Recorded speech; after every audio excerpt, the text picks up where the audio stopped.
मैं बचपन से शिवा से बेइंतहा मोहब्बत करती थी, लेकिन फिर दूसरे शहर डॉक्टरी पढ़ने चली गई। डॉक्टर बनकर जब मैं अपने घर लौट रही थी, हाईवे में किसी ने मेरी कार को टक्कर मार दी। मेरी कार बुरी तरीके से पलटी खा गई, लेकिन कुछ लोग दूसरी कार से निकले और मुझे जबरदस्ती उठाकर कोठी में बंद कर दिया। किडनैपर का सरदार मेरे पास आया तो उसे देखते ही मेरे रोंगटे खड़े हो गए और उसने मेरे साथ। दोस्तों, ऐसी रोचक कहानी सुनने के लिए चैनल को सब्सक्राइब करें।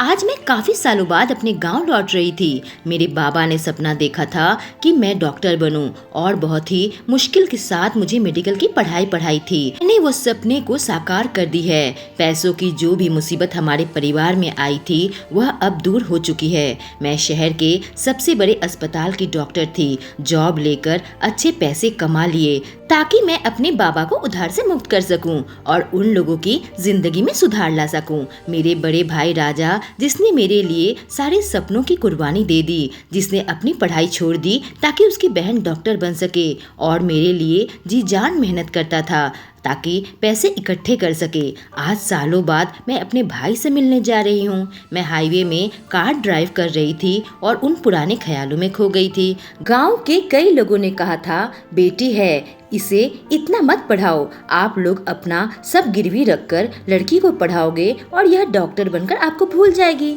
पर मैं ऐसी लड़की नहीं हूँ। 1 साल से मैं मेहनत कर रही हूँ ताकि मेरे पापा का सारा उधार चुका सकूं। अब उधार लगभग चुक गया है तो मैंने सोचा अपने गांव में एक क्लिनिक खोलूंगी और गांव जाकर गरीबों की ट्रीटमेंट करने में मदद करूंगी। हमारे गांव में अस्पताल नहीं था, कोई डॉक्टर नहीं थे, जिस वजह से गांव वाले बीमार पड़ते तो आयुर्वेद या झाड़ फूक से काम चलाते। बहुत ज्यादा मुसीबत पड़ जाने पर शहर आकर डॉक्टर दिखाते। इलाज की कमी की वजह से मेरी माँ चल बसी थी। मैं बचपन से ही पढ़ने में बहुत होशियार थी। इसी वजह से पापा चाहते थे कि मैं डॉक्टर बनूं।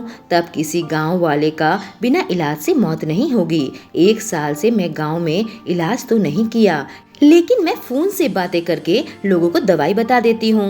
सर पर इतना कर्जा था कि मैं 1 साल तक काम ही करती रह गई। मैंने अपना नंबर गांव वालों को दे रखा था। जो भी बीमार पड़ता मुझे कॉल करता और मैं उसे दवाई बता देती।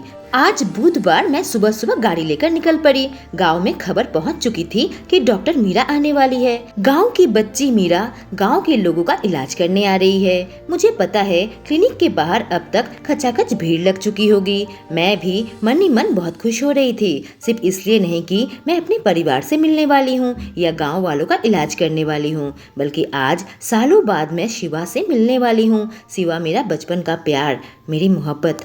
हमारे बीच में बहुत दूरियां आ चुकी थी। इतने सालों में शायद वह मुझे भूल भी चुका होगा। मेरी जिंदगी में रमेश आ चुका था, लेकिन फिर भी मैं शिवा को भुला नहीं पाई हूँ। वह मेरा पहला प्यार था। उसे एक नजर भर देखने की उम्मीद लिए मैं गांव जा रही हूँ। कहते हैं पहला प्यार आप कभी भुला नहीं सकते। मुझे आने वाले खतरे के बारे में बिल्कुल भी आभास न था। मैं काफी तेजी से गाड़ी चला रही थी कि मुझे एहसास हुआ पीछे एक बड़ी सी कार मुझे बहुत देर से फॉलो कर रही है। मुझे कुछ भी समझ में नहीं आया। मैं जहाँ जाती हूँ, जहाँ रुकती हूँ, वो कार भी वहीं रुक जाती है। आखिर यह मेरा वहम है या सच में कोई मुझे फॉलो कर रहा है। स्पीड बढ़ा दी तो वो भी स्पीड बढ़ा दिया। फिर मैं कार धीरे कर दी तो वह कार भी धीरे हो गई। अचानक डर से मेरा चेहरा लाल हो गया। मुझे एहसास हो चुका था कि वह कार मुझे फॉलो कर रही है। आखिर कौन हो सकता है जो मेरा पीछा कर रहा है? घबराई हुई सी मैं जल्दी जल्दी अपनी कार चला रही थी। हाईवे का रास्ता बिल्कुल सुनसान था और मुझे बहुत डर लग रहा था। मैं यहाँ मदद मांगती भी तो किससे मदद मांगती? अचानक कुछ ऐसा हुआ कि मेरा कलेजा हाथ में आ गया। मेरी रूह कांप उठी। गाड़ी पीछे से आई और मेरी कार को एक जोरदार टक्कर दी। मैं गाड़ी को संभाल नहीं पाई और मेरी कार पलटी खा गई और उड़ती हुई खेतों में जा गिरी। गाड़ी बिल्कुल टूट चुकी थी और मैं गाड़ी में किसी तरीके से शायद अपनी आखिरी सांसें ले रही थी। डर के मारे मेरा दिमाग काम करना बिल्कुल बंद कर दिया था। लेकिन थोड़ी देर बाद मैं कुछ संभल पाई और मुझे एहसास हुआ कि मेरे दाहिने हाथ में दर्द हो रहा है। मेरे दाहिने हाथ में मोच आई थी और मेरे बॉडी के किसी भी पार्ट में कोई दर्द नहीं था। तभी अचानक पिछली वाली गाड़ी से कुछ लोग निकलकर मेरी कार के सामने आ गए और कार का दरवाजा खोलकर मुझे घसीटकर बाहर निकाला। उनको देखकर मैं बिल्कुल पसीने पसीने हो गई। उन सभी लोगों ने अपने चेहरे पर नकाब पहन रखा था और मैं यही सोच रही थी आखिर यह लोग है कौन और मुझे जान से मारने की कोशिश क्यों की। मैं तो एक डॉक्टर हूँ जो लोगों की जान बचाते हैं। आखिर यह लोग मेरी जान क्यों लेना चाहते हैं? मेरी तो कभी किसी से कोई दुश्मनी भी नहीं थी। वह लोग मुझे उठाकर अपने कार में बैठा दिया, मेरे हाथ पैर बांध दिए और मेरे मुंह पर भी टेप लगा दिया। ऐसे ही एक्सीडेंट से मैं बिल्कुल सदमे में आ चुकी थी। लाख दिमाग दौड़ाने के बाद भी मुझे समझ नहीं आ रहा था कि आखिर यह लोग है कौन। और इस वक्त मुझे जिसका ध्यान आया था वो था शिवा। शिवा के बारे में सोचने लगी थी और अपने बचपन के ख्यालों में खो गई थी। अपने गांव में ही मैंने 10वीं तक की परीक्षा पास की थी, वह भी हमारे गांव में कोई प्राइवेट स्कूल नहीं थी। मैं सरकारी स्कूल में ही पढ़ती थी जहां पर बच्चों का उतना अच्छा विकास का साधन भी नहीं था। शिवा मेरे साथ ही पढ़ता था।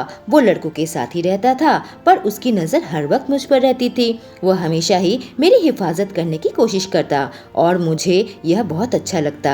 जब मैं 13 साल की हुई, एक दिन खेलते हुए मेरे पैरों में चोट आ गई। यूं तो शिवा मुझसे दूर दूर रहता था पर उस दिन दौड़ता हुआ मेरे पास आ गया और मेरे पैर में मरहम पट्टी करने लगा। मैं उसकी ओर देख रही थी और वह बार बार मुझे ही देखे जा रहा था।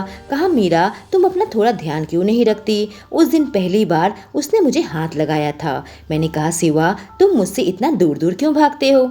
उसने कहा, तुम बहुत खूबसूरत हो, मैं अपने आप को तुमसे संभल कर रखता हूँ। पट्टी करके वो वहाँ से चला गया और मैं उसी के बारे में सोच रही थी। धीरे धीरे अब हम दोनों एक दूसरे से बातें करने लगे थे। शिवा ऐसे तो चोरी छुपे मुझे देखता था, जब मेरे पास रहता तो मेरी आंखों से आंखें नहीं मिलाता था। जाने क्यों वो मुझसे दूर रहता। मुझे शिवा बहुत पसंद आने लगा था। मैं भी जवान हो रही थी और अपनी उस जवानी में कहीं न कहीं मन ही मन मैं शिवा को पसंद करने लगी थी।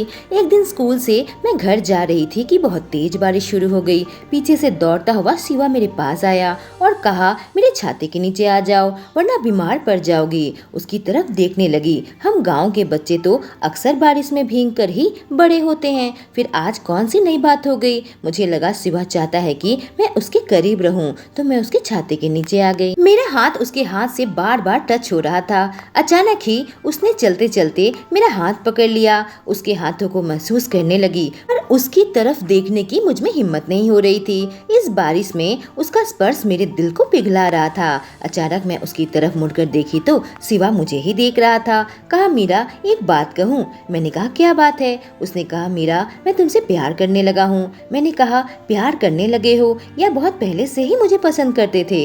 इस बात पर वह खामोश हो गया तो मैंने पूछा, तुम मुझसे यूं दूर दूर क्यों रहते हो? आज बता तो दो। शिवा ने कहा, मैं जानता हूँ तुम डॉक्टर बनना चाहती हो और मैं तुम्हारे रास्ते का कांटा नहीं बनना चाहता था। हमारे गांव में आगे तक तुम पढ़ नहीं पाओगी और एक न एक दिन तुम्हें इस गांव को छोड़कर जाना पड़ेगा। मैंने कहा, फिर अपने दिल की बात आज क्यों कह रहे हो? उसने कहा, मैं तुमसे बेइंतहा मोहब्बत करता हूँ। अगर अपने दिल की बात नहीं कहता तो मुझे हमेशा अफसोस रहता। कल को तुम चली जाओगी तो मैं यही सोचूंगा कि मीरा मेरे पास थी, तब भी मैंने उसे अपने दिल की बात न कही। अगर तुम डॉक्टर बन गई तो मैं जानता हूँ तुम पीछे मुड़कर मुझे कभी नहीं देखोगी, पर मेरा प्यार हमेशा ही तुम्हारे लिए रहेगा। यह प्यार कभी खत्म नहीं होगा। उस वक्त मैं भी शिवा का हाथ थाम लिया और कहा, शिवा मैं भी तुमसे बहुत प्यार करती हूँ। उस बारिश में हम दोनों एक दूसरे के बाहों से लिपट गए और पहली बार उसने मुझे किस किया था। उसके बाद से ही मेरी और शिवा के मोहब्बत का दौर चलने लगी।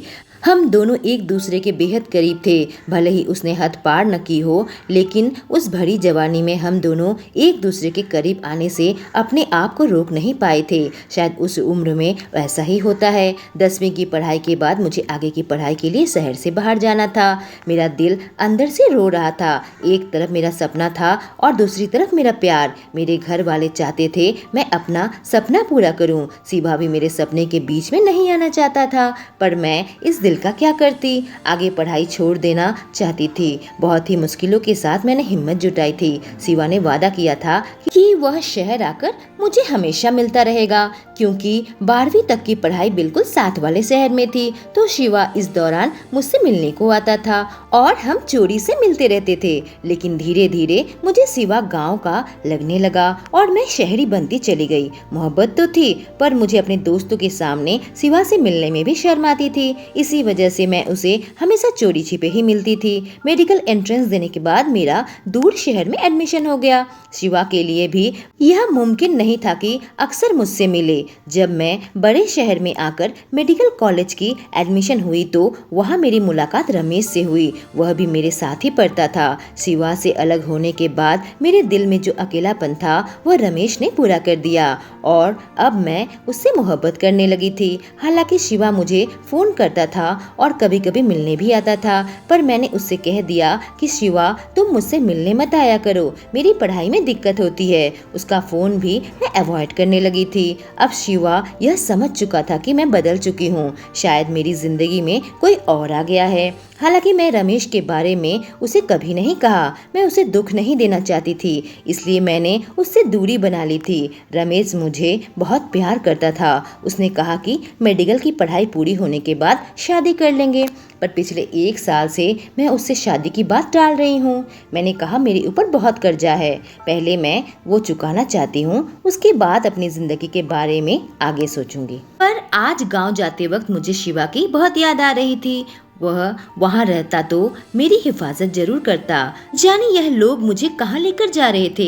आज जब कार वाले मेरा पीछा कर रहे थे तभी मुझे डर का आभास हो गया था। खतरे के उसे एहसास से शिवा को एक मैसेज किया था। उस एक्सीडेंट में मेरा फोन भी शायद खो गया। मैं भगवान से प्रार्थना कर रही थी कि मुसीबत से बचा ले।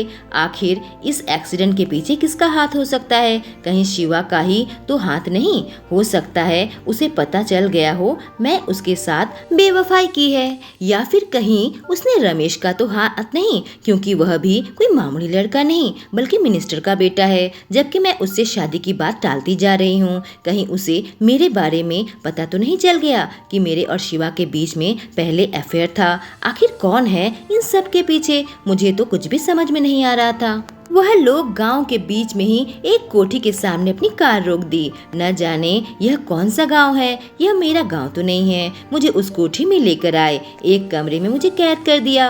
मेरे हाथ पैर खोल दिए थे और मेरे मुंह से टेप भी हटा दिया था।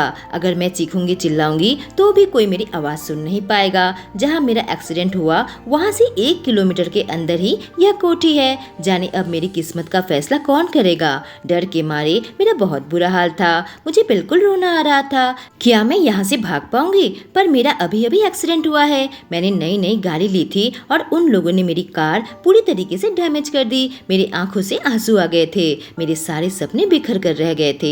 मैं डर के मारे इस कमरे में बैठी थी कि तभी एक आदमी मेरे कमरे के अंदर आया। वह मेरे लिए खाना और पानी लेकर आया था। जैसे ही वह अंदर आया मैं उसके सामने हाथ जोड़ी, कहा देखो मैं डॉक्टर हूँ, लोगों की जान बचाती हूँ, आपके सामने हाथ जोड़ती हूँ, मुझे बचा लीजिए। मैंने कभी किसी के साथ बुरा नहीं किया, प्लीज आप मेरी मदद कीजिए। कुछ देर मेरी तरफ देखा और कहा देखो खाना खा लो वरना तुम कमजोर पड़ जाओगी। यह कहकर वह कमरे से बाहर चला गया। मैंने सोचा आदमी सही कह रहा है, मुझे यहाँ से भागने के लिए ताकत चाहिए। मैंने उसका दिया हुआ खाना खा लिया और पानी भी पी लिया। मन ही मन इसी उम्मीद में थी कि आदमी मेरी मदद कर दे। दिन भर कमरे में बंद रही और रात को फिर से वही आदमी मेरे कमरे में आया और फिर से खाना और पानी लेकर आया। अब की बार मैंने उसके हाथ पकड़ लिया, कहा थैंक यू सो मच। फिर उसके पैर पड़ गई और कहा देखो भाई साहब मेरी मदद करो प्लीज। उसने कहा मैं तुम्हारी मदद नहीं कर सकता, मेरे बॉस का हुक्म है कि तुम्हें उठाकर ले आए। अब वो आएंगे तब तुम उनसे मदद की भीख मांगना। मैं तुम्हारे लिए कुछ भी नहीं कर सकता, बस तुम्हारे लिए प्रार्थना ही कर सकता हूँ। अगले दिन सुबह जब मैं नींद से उठी तो बाहर काफी शोर की आवाज आ रही थी कि तभी दरवाजा खुला और अंदर वह सारे लोग आ गए। वह 4 गुंडे जिन्होंने मुझे अगवा किया था और 5वां आदमी जो उसका सरदार लग रहा था। मेरे सामने कोई भी नकाब पहनकर नहीं आया था। यह देखकर मैं और घबरा गई। मुझे लगा शायद शायद ये मुझे मार डालेंगे, लेकिन मैं इन पांचों में से किसी को भी नहीं पहचानती थी। इसका मतलब मेरी कोई दुश्मनी नहीं है उसके साथ, या फिर हो सकता है शिवा या फिर रमेश में से किसी ने इन लोगों को हायर किया हो। पर शिवा और मैं तो एक दूसरे से बहुत मोहब्बत करते थे, वह ऐसा क्यों करेगा? और रमेश के साथ भी तो मैंने प्यार ही निभाया है। शिवा गांव का लड़का है, उसे लेकर मैं शहर में नहीं रह सकती थी। मेरा एक स्टेटस है, इसी वजह से मैं रमेश को चुना था। वह लोग मेरे कमरे में आकर मेरे सामने खड़े हो गए तो मैं बड़े आश्चर्य से उन लोगों को देखने लगी। मैंने कहा, आप लोगों को किसने भेजा है? मेरी तो कोई दुश्मनी नहीं है, मैं डॉक्टर हूँ, लोगों की जान बचाती हूँ। वह आदमी मेरे करीब आया जो उसका लीडर था और मेरे गाल में एक जोरदार तमाचा मारा। मैं बिल्कुल चौंक उठी कि आखिर उसने मुझे क्यों मारा। तो उसने कहा, तुम डॉक्टर नहीं हो, तुम तो लोगों की जान लेती हो, तुम एक खूनी हो, तुम्हारे हाथ से मेरी मोहब्बत का खून हुआ है। मैं सोचने लगी कि आखिर मैं किसका खून किया। कई बार ऑपरेशन करते वक्त कई पेशेंट मर जाते हैं, मैं जानती हूँ, पर डॉक्टर भगवान तो नहीं होते। जिंदगी और मौत भगवान के हाथों में होती है, हम बस अपने पेशेंट को बचाने की कोशिश करते हैं। पर मुझे याद नहीं आ रहा था कि मेरे हाथ से किस पेशेंट की मौत हुई है या मेरी किसी दवाई से किसी पेशेंट की मौत हुई हो, पर ऐसा कुछ भी मुझे याद नहीं आ रहा था। मैंने कहा, यह तुम मुझ पर क्या झूठा इल्जाम लगा रहे हो? मेरे कुछ भी समझ में नहीं आ रहा है, तुम खुलकर बताओ। उसने कहा, पिछले हफ्ते ही तुमने एक किडनी ट्रांसप्लांट किया था। अब मैंने सोचा कि हाँ, पिछले हफ्ते तो मिताली नाम की एक लड़की पेशेंट का मैं किडनी ट्रांसप्लांट किया था। मैंने कहा, हाँ, मिताली का किडनी ट्रांसप्लांट तो किया था मैंने, पर वह तो बच गई है, उसे तो मैं दोबारा चेकअप के लिए भी बुलाया है। फिर तुमने ऐसा क्यों कहा कि मैं तुम्हारी महबूबा को मार डाला? उसने कहा, मिताली मेरी महबूबा नहीं है, बल्कि पूजा मेरी महबूबा है। मैं बहुत ही हैरानी भरी निगाहों से उसकी तरफ देखने लगी थी। पूजा का तो मैं ऑपरेशन नहीं किया। उसने कहा, मैं विवेक हूँ, मैंने तुमसे रिक्वेस्ट की थी कि वह किडनी की पूजा को जरूरत है, तुम उसे ट्रांसप्लांट कर दो। उस वक्त तुमने यही जवाब दिया था कि इसके लिए तुझे वेट करना पड़ेगा, जबकि किडनी पाने की बारी पूजा की ही थी। मिताली एक अमीर बाप की बेटी है, अस्पताल को मोटा डोनेशन देकर उसने मेरी पूजा का हक छीन लिया था। सब सच जानते हुए भी तुमने उस पेपर में साइन किए थे। उसकी बातें सुनकर मेरी आंखों में आंसू आ गए थे। वह बंदा बिल्कुल सही कह रहा था, लेकिन यह डिसीजन हॉस्पिटल का था, इसमें मेरी कोई गलती नहीं थी। अक्सर पैसे वाले प्रभावशाली व्यक्ति के हाथों में ही मेडिकल फैसिलिटी होती है और गरीब लोग यूं ही मरते हैं। मैं इस बात के खिलाफ आवाज भी उठाई थी, पर मेरी आवाज को दबा दिया गया था। मैंने कहा, विवेक, मैं इसके लिए अस्पताल में आवाज उठाई थी क्योंकि मैं भी एक गांव की गरीब लड़की ही थी, पर मेरी आवाज को दबा दिया गया था। मेरे बाबा के माथे में अब भी कर्जा है, तो मैं नौकरी भी नहीं छोड़ सकती थी। मेरी कोशिशों के बावजूद भी मैं पूजा के लिए कुछ भी नहीं कर पाई। मुझे माफ कर दो।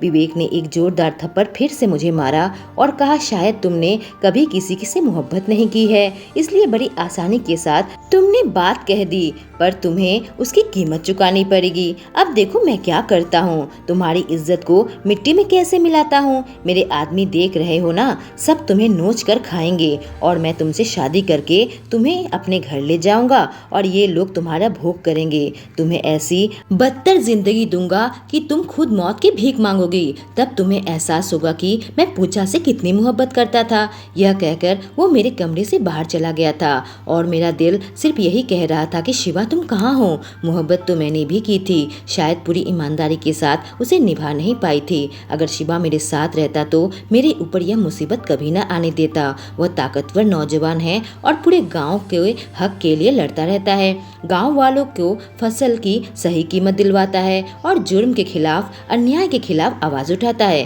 शिवा के डर से तो जमींदार भी कांपते हैं और गरीब उसकी पूजा करते हैं। ऐसे देवता तुल्य आदमी मुझसे प्यार करता था और मैंने यह क्या कर दिया? अब मुझे कभी बचाने नहीं आएगा। मैंने उसका दिल तोड़ा है। एक बार शिवा मुझसे मिलने आया था, तब मैं रमेश के साथ थी। उसने मुझे और रमेश को एक साथ देख लिया था। रमेश ने मुझसे पूछा तो मैंने कहा, यह मेरे गांव का लड़का है जो गरीबों की हिफाजत करता है। वह बस देखने आया है कि मैं किसी मुसीबत में तो नहीं, कहकर मैं शिवा से बात करने चली गई थी तो शिवा पूछा, वो यह लड़का कौन है जिसके साथ तुम घूम रही थी? मैंने कहा था यह मेरा साथी डॉक्टर है। तो मेरी तरफ देखा, मेरी आंखों में देखकर कहा कि तुम मुझे धोखा तो नहीं दे रही ना? कहीं यह डॉक्टर वह वजह तो नहीं जिसके लिए तुम मुझसे दूरी बना ली? अगर तुम मुझसे प्यार नहीं करती तो मुझसे कह सकती हो, मेरे दिल के साथ मत खेलना। कहते हुए उसकी आंखें भर आई और फिर वहाँ से चला गया था। आज शाम के वक्त फिर से वह गुंडे आ गए। जो आदमी मुझे खाना देने आता था उसने मुझसे पहले ही कह दिया था कि तुम मुसीबत में हो और शायद तुम्हारे बचने की अब कोई उम्मीद भी नहीं है। मैं चाहकर भी कोई मदद नहीं कर पाऊंगा, मुझे माफ कर देना। विवेक एक पंडित को उठा लाया था और कहा मैं तुमसे शादी करूंगा। मैंने कहा यह जबरदस्ती किसी के साथ शादी नहीं की जा सकती। मैं तुम्हें अपने पति के रूप में कभी स्वीकार नहीं करूंगी। वो हंसने लगा, कहा कोई बात नहीं, मत करो। ऐसे भी मैं भी तुम्हें पत्नी के रूप में स्वीकार नहीं करने वाला। और मेरे आदमी देख रही हो ना, आज सब मिलकर तुम्हारे साथ सुहागरात मनाएंगे। मैंने कहा देखो, मैं किसी और से प्यार करती हूँ। अगर उसे पता चल गया तुम लोगों का क्या हाल करेगा तुम सोच भी नहीं सकते। वो हंसने लगा, कहा तुम्हारे बारे में मैंने सब पता लगा लिया है। डॉक्टर रमेश की बात कर रही हो ना, वह भी एक डरपोक डॉक्टर है और उसका बाप भले ही नेता है लेकिन डरपोक है। तुम्हारा वो हाल करेंगे, रमेश कभी भी तुम्हें स्वीकार नहीं करेगा। मुझे वह बाहर लेकर आया, पंडित से कहा शादी के मंत्र पढ़ो। मैं रोने लगी थी, मेरे पास कोई रास्ता नहीं था। पंडित जी मंत्र पढ़ने लगे। मुझे लगा काश मैं अपनी जान ले लेती, लेकिन तभी कोई जोर से दरवाजे को धक्का मारा। मैं दरवाजे की तरफ देखने लगी और सोचने लगी जरूर कोई मेरी मदद के लिए आया हो। जो भी आया था देखते ही देखते दरवाजा तोड़ दिया। मेरे सामने जो शख्स खड़ा था उसे देखकर मैं रोने लगी, कहीं मुझे बचा लो शिवा। वो गुंडे शिवा की ओर हमला करने के लिए आगे बढ़े थे, पर शिवा ने सबको मारकर उनके हाथ पैर तोड़ दिए। विवेक का चेहरा बिल्कुल फीका पड़ गया था, डर के मारे उसकी हालत खराब हो गई थी। उसने कहा यह कौन है? तुम्हारा बॉयफ्रेंड तो नहीं लग रहा। मैंने कहा यही मेरी मोहब्बत है शिवा। पंडित जी यह सब देखकर वहाँ से भाग निकले थे। उन्होंने कहा कि यह विवेक मुझे जबरदस्ती उठाकर लाया है। शिवा के सामने हाथ जोड़कर वो वहाँ से निकल गए थे। विवेक की बोलती बंद हो गई थी, लेकिन फिर वह शिवा से कहा तुम हमारे बीच में मत आओ। तुम जिस लड़की के लिए लड़ने आए हो वो किसी और से मोहब्बत करती है। उसका प्यार डॉक्टर रमेश है, तुम यहाँ से चले जाओ। शिवा ने कहा यह किससे मोहब्बत करती है मैं नहीं जानता, पर मैं इससे बेइंतहा मोहब्बत करता हूँ और आज से नहीं बचपन से। मेरी मोहब्बत किसी मुसीबत में हो और मैं उसकी मदद ना करूँ, ऐसा हो नहीं सकता। उसने मुझे खतरे का मैसेज पहले ही कर दिया था और फिर मुझे उसकी टूटी फूटी कार मिल गई थी और उसके बाद मैंने पूरा एरिया छान मारा था, पर तुम लोगों का कहीं पता नहीं चल रहा था। लेकिन फिर तुम्हारी गाड़ी का नंबर से तुम्हें पहचाना। मुझे मीरा ने वह गाड़ी का नंबर पहले ही भेज दिया था। मैं पीछा किया तो स्कूटी तक पहुंच गया, कहकर वह विवेक की ओर झपटा और उसके दोनों हाथ तोड़ दिए। तब तक वहां पुलिस भी आ चुकी थी और उन लोगों को गिरफ्तार कर लिया।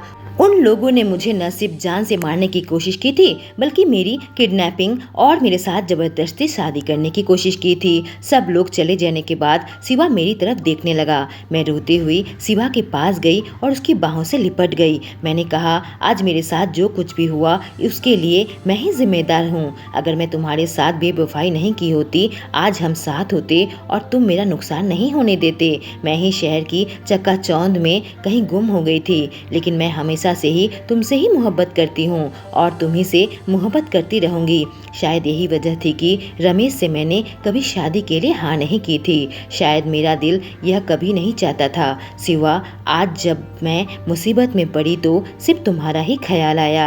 तब मुझे एहसास हुआ कि मैं सिर्फ और सिर्फ तुमसे ही मोहब्बत करती हूँ। शिवा ने कहा तुमने मेरा बहुत दिल दुखाया है। मीरा चलो मैं तुम्हें गाँव लेकर चलता हूँ। वह मुझे गाँव लेकर आ गया था। अगले दिन मैं गाँव के सारे लोगों का चेकअप किया और शिवा मुझे एक बार भी मिलने नहीं आया था। काम खत्म करके मैं शिवा के घर चली गई। शिवा मुझे देखा तो मेरे साथ बाहर आ गया। कहा तुम मुझसे क्या चाहती हो, मेरे घर क्यों आई हो? मैंने कहा तुमने मेरा जवाब नहीं दिया। क्या मुझे माफ करना तुम्हारे लिए बहुत मुश्किल है शिवा? उसने कहा अगर तुम रमेश के साथ खुश हो तो उसी के साथ चली जाओ। यह सुनकर मेरी आंखों में आंसू आ गए थे।